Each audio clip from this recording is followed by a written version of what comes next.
Ko Teja upne svoje čevlje na pedala, postane eno s kolesom. Drvi med drevesi čez luknje, malo gor, malo dol.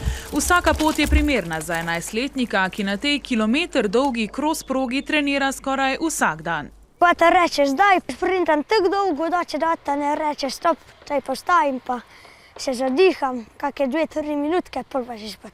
Tejo mora biti vzdržljiv, kondicijo nabira predvsem na kolesu in s hribolazenjem. Najbolj všeč so mi pa po zimi pohodi, ko hodimo navzdol, hodimo po celem snegu in včasih tudi do Ratunat. Posebej zahtevni so spusti, kjer mora obdržati ravnotežje. Za takšno drvenje pa je treba imeti tudi precej poguma. A te je kaj strah? Na začetku me je bolj, zdaj pa sem že navajen. Si že kdaj padel? Sem ja. Sam tole v gozdu na mehko prestaneš, ni te koliko.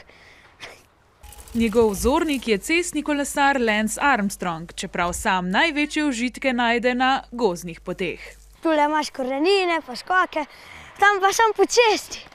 Nič kaj zanimivega. Jaz uživam, ko sem umazan. Kros je tudi olimpijska disciplina in Tejo si nekega dne želi postati olimpijski prvak. A zdaj še ni čas za to. Da bi mogel že vsak dan na polno, da bi pil kakšne energiške napitke, pa to ne, to še ni to. Je treba že še uživati.